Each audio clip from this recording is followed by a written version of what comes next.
आज हम लोग बीजगणित में बात करने वाले हैं गुणनखंडों के बारे में। बीजगणित में हम पढ़ेंगे गुणनखंड के बारे में। इससे पहले मैं बता दूं गुणनखंड एक्चुअली होता क्या है। हम लोगों ने अंक गणित में पढ़ रखा। देखिए एक्चुअली क्या होता है गुणनखंड। जैसे मान लीजिए 4 है, 4 का गुणनखंड क्या होगा, ये किस किस से कटेगा।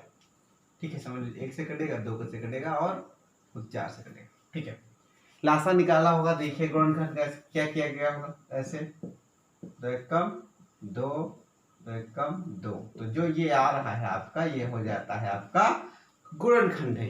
ठीक है, इसी तरह अगर 8 का कर लेते हैं तो 2 चौको 8, 2 दूना और ये 1, तो हो गया कितना, 2 गुणे 2 गुणे 2 गुणे 1, तो ये हो जाता है आपका गुणनखंड। ठीक है, ये होता है गुणनखंड। इसी तरह हम जब बीजगणित पढ़ते हैं तो बीजगणित में भी गुणनखंड होता है। ठीक है, देखिए इसमें सबको जब गुणा कर लिया जाता है तो वो संख्या प्राप्त हो जाती है। उसी तरह जब कोई संख्या दी हुई होती है उसको हम खंडों में, खंड का मतलब है किसी चीज को हम खंडों में यानी टुकड़ों में तोड़ते हैं। ठीक है, चलिए ये तो रही अंकगणित की बात। ठीक है, इसको हम लोगों ने बहुत डिटेल में पढ़ा होगा। मेरा लासा वाला जो वीडियो देखिएगा, उससे पहले गुणनखंड के बारे में, किसी चीज को अभाज्य गुणनखंड में बदलने के बारे में बात हुई होगी, बहुत सारा डिटेल में बताया होगा। ठीक है, तो मान लीजिए अगर हम बीजगणित में बात कर लेते हैं, मान लीजिए कुछ ऐसे, अगर इसको हम लोग करना है गुणनखंड तो ये ऐसे हो जाएगा।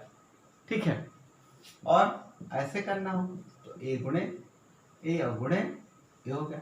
मान लीजिए ए और गुणे बी, ए बी हुआ तो ए गुणे ये हो जाएगा इसका गुणनखंड। ठीक है, अब ए स्क्वायर बी स्क्वायर हुआ तो ए गुणे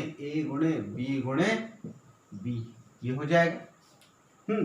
तो इस तरीके से किसी चीज को हम लोगों ने खंडों में विभाजित कर दिया, तो हम इसको एक तरह से कह सकते हैं गुणनखंड हमने कर दिया। ठीक है, तो बीजगणित देखिए बहुत आसान है, अगर आप ध्यान से करें तो, प्रैक्टिस करेंगे जितना, ठीक है, उतना आपको आएगा। मेरे पढ़ाने से नहीं आने वाला है, आपको खुद को जब पढ़ेंगे, टाइम देंगे। दुनिया की सबसे स्टडी होती है सेल्फ स्टडी यानी स्वाध्याय। अगर आप खुद से पढ़ने की इच्छा जगाते हैं और पढ़ते हैं, अपने ऊपर थोड़ा टाइम स्पेंड करते हैं, देखिए गणित क्या है, शुरू में लगेगा कि हाँ बहुत खराब है, लेकिन उसके बाद सब सही से आने लगती है। चलिए बात कर लेते हैं आगे। चलिए मान लीजिए कुछ ऐसे हो,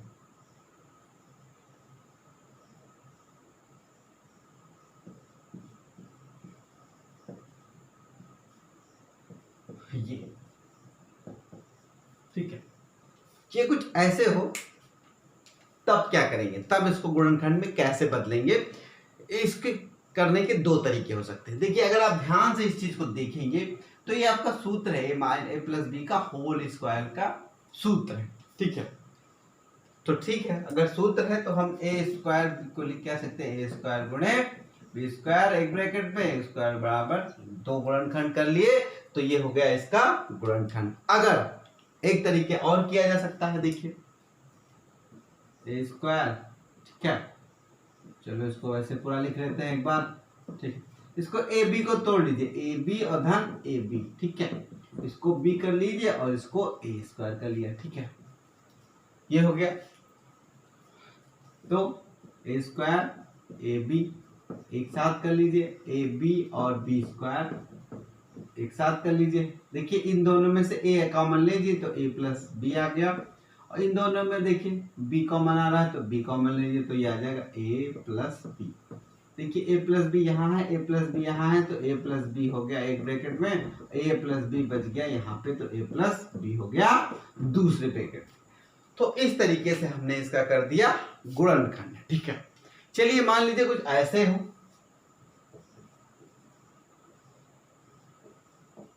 इसका गुणनखंड क्या है आपको बता दें कि इससे पहले वाले जो वीडियोज देख लीजिएगा, ये बिल्कुल डिटेल में बताया है। तो ये एक सूत्र है, एक ब्रैकेट में ए माइनस बी और दूसरे ब्रैकेट में ए प्लस बी ए माइनस बी। ठीक है, चलिए अगर इसको हम लोग कर लेते हैं ये ऐसे,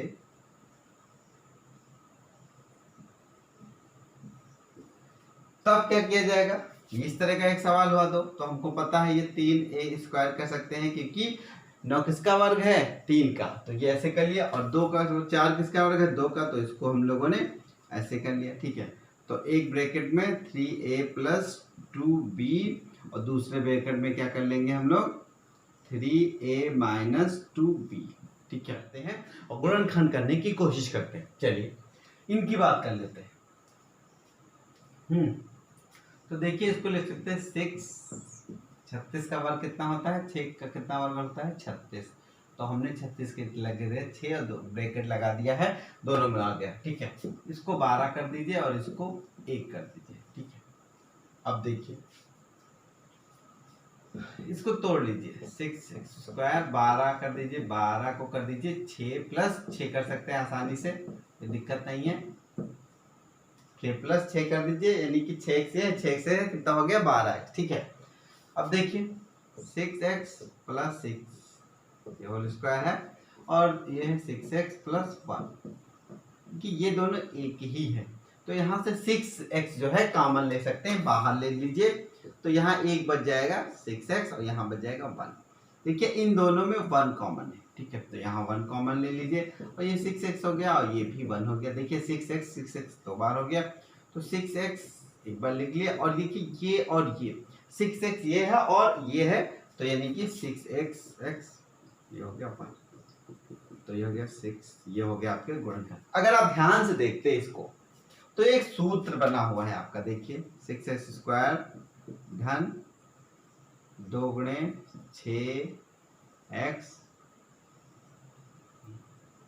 गुणे 1 गुणे x और धन 1 का स्क्वायर, a स्क्वायर ये हो गया b स्क्वायर, तो देखिए 2abx, तो ये आपका सूत्र हो जाता है, तो ये इसका सूत्र बन जाता है ये।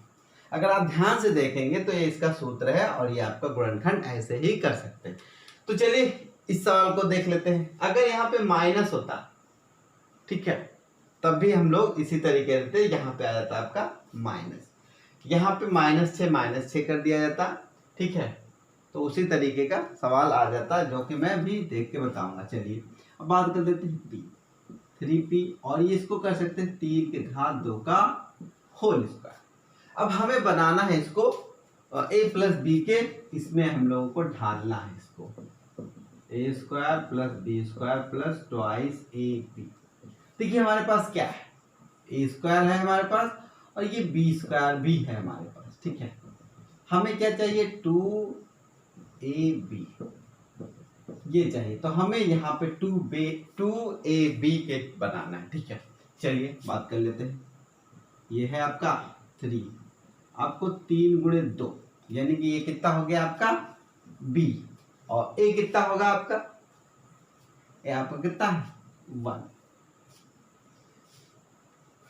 ठीक है। a कितना है आपका p, ओके p हो गया, p तो है ही है। चलिए अब बात कर लेते हैं 3 2 2।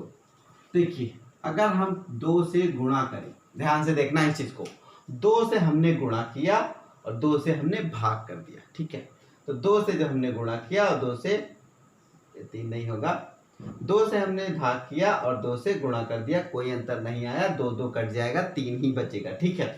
तो ये आपका सूत्र क्या हो गया, a स्क्वायर ये है, ये 2 है, ये a है, ये b है, और ये हो गया b का स्क्वायर, ठीक है। तो ये आपका सूत्र बन गया p स्क्वायर p प्लस 3/2 का होल स्क्वायर, इसको हम क्या लिख सकते हैं p प्लस 3/2 और p प्लस 3/2 कर सकते हैं। तो ये हो गया आपका इसका गुणनखंड।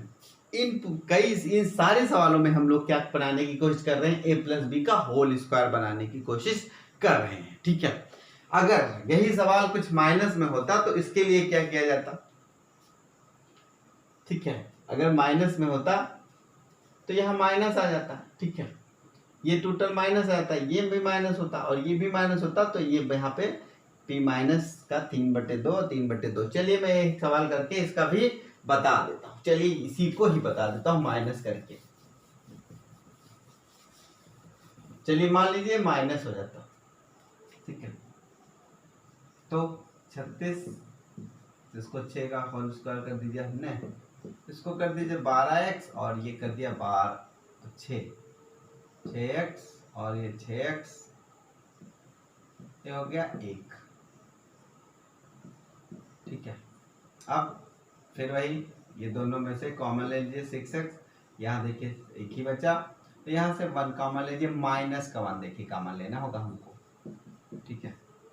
जब आप माइनस का 1 कॉमन लेंगे, देखिए यहाँ पे माइनस है यहाँ पे प्लस, जब माइनस का 1 कॉमन लेंगे तो ठीक है ये हो जाएगा आपका माइनस में, क्योंकि अगर हम ये ब्रैकेट खोल देते हैं तो माइनस का गुणा इधर होगा तो 6s हो जाएगा और ये माइनस माइनस प्लस हो जाएगा 1, ठीक है। तो एक ब्रैकेट में ये है ये 6 माइनस 1 और दूसरे ब्रैकेट में 6 माइनस 1, ठीक है। तो ये आपका सूत्र हो गया ऐसे, ठीक है।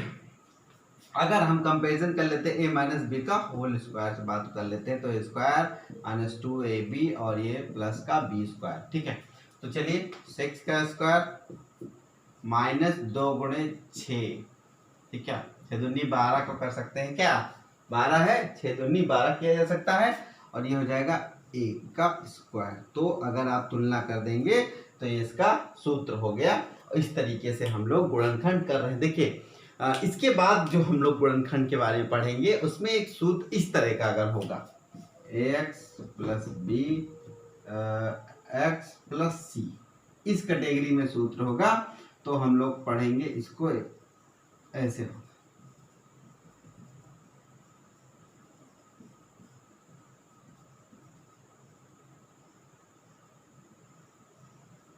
ऐसे